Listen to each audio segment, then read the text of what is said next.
लूट ले तू दिल लूट ले नैनों का कैमरा जूम। देखो तो কেমন লাগতেছে স্যারেন্ডারে যখন করব তখন ভিলেন সেজে গেছে হিরো সেজেই করব जिस्म में तेरे ऐसे उतर जाए हम।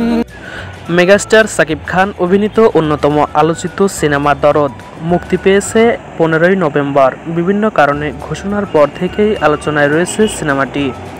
অনন্য মামুন পরিচালিত এই সিনেমাটিতে সাকিব খানের বিপরীতে আছেন বলিউড নায়িকা সোনাল চৌহান। বেশ লম্বা বিরতির পর ঈদ ছাড়া মুক্তি পেয়েছে সাকিব খানের কোনো সিনেমা। টিজার এবং ট্রেলার দিয়ে আলোচনার জন্ম দেওয়া সিনেমাটি দর্শকদের প্রত্যাশা কতটুকু প্রতিদান দিতে সক্ষম হয়েছে সেই আলোচনা থাকছে এই রিভিউতে।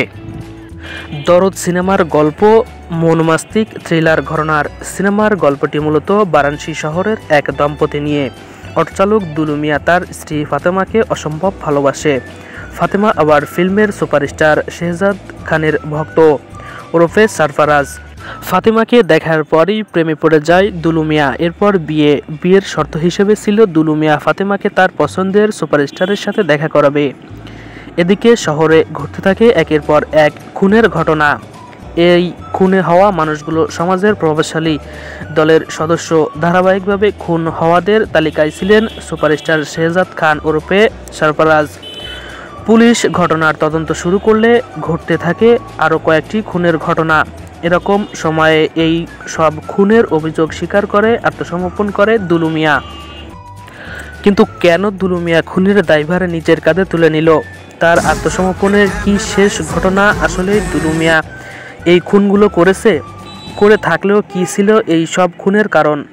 দুলু মিয়া খুনে কি ফাতেমার হাত বা সম্মতি ছিল? গল্পের পরের অংশটুকু মূলত এগিয়ে গেছে মনোমাস্তিক থ্রিলারের উপর ভর করে। সিনেমার বাকি অংশে দর্শকদের জন্য থাকছেই এই প্রশ্নগুলোর উত্তর। দরদ সিনেমাটি গল্প এবং চিত্রনাট্য রচনা করেছেন অনন্য মামুন নিজেই। সিনেমাটির গল্প বেশ ভিন্নতার সাথে সাজানোর চেষ্টা করেছেন মামুন। বাংলাদেশে এরকম থ্রিলার গল্পের সিনেমা সচরাচর দেখা যায় না। আর সিনেমাটির চিত্রনাট্যও বেশ দক্ষতার সাথে সামলে নিয়েছেন অনন্য মামুন। তবে চিত্রনাট্যে কিছু দুর্বলতা লক্ষণ করা গেছে। যেমন সাকিব খানের প্রথম দৃশ্যটি অনেক সাদামাটা মনে হতে পারে দর্শকদের কাছে। এছাড়াও কয়েকটি চরিত্রে বেড়ে ওঠা এবং গল্পের প্রভাব হঠাৎ থেমে গেছে বলে মনে হয়েছে।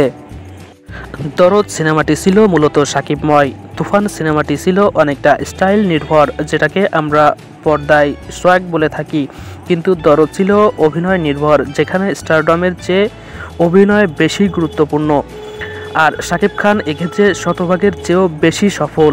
সিনেমাটিতে একই সাথে চরিত্রের দুটি ভিন্ন ছায়াকে দারুণভাবে পর্দায় ফুটিয়ে তুলেছেন এই তারকা।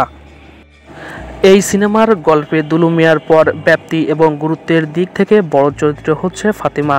এই চরিত্রে অভিনয় করেছেন সোনাল চৌহান। ফাতেমা চরিত্র মোটামুটি ভালো করেছেন সোনাল। তবে কিছু কিছু ক্ষেত্রে মনে হয়েছে এই চরিত্রে বাংলাদেশের অথবা কলকাতার অভিনেত্রী হলে ভালো হতো। এছাড়া সাকিব খানের সাথে সোনালের পর্দায় রসায়নের কিছু গ্যাপ লক্ষ্য করা গেছে। অবশ্য সাকিব খানের ঝলকে সেটা অনেকটাই চাপা পড়ে গেছে। সাকিব খান এবং সোনাল চৌহান ছাড়া বাকি চরিত্রগুলো ব্যাপ্তি খুব কম ছিল।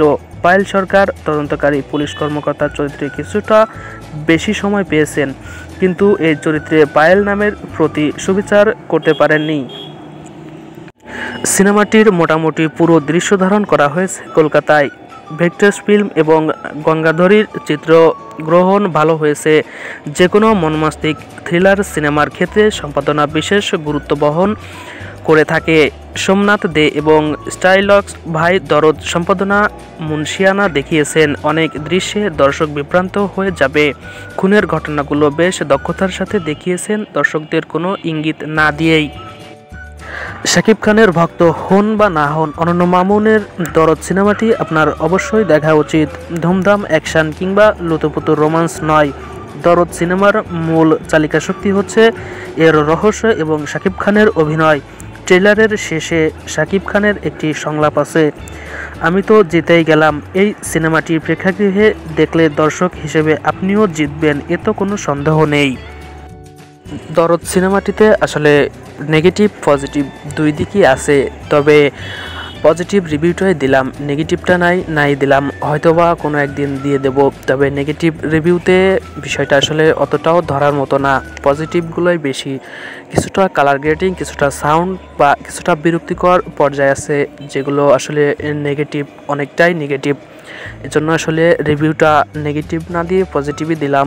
সিনেমাটা দেখার মতো হয়েছে, মন লেগেছে, যে কারণে পজিটিভ রিভিউ দিলাম। ভিডিওটি যারা শেষ পর্যন্ত দেখেছেন তারা অবশ্যই চ্যানেলটি সাবস্ক্রাইব করবেন, বন্ধুদের কাছে শেয়ার করে দিবেন এবং পাশে থাকবেন। ধন্যবাদ।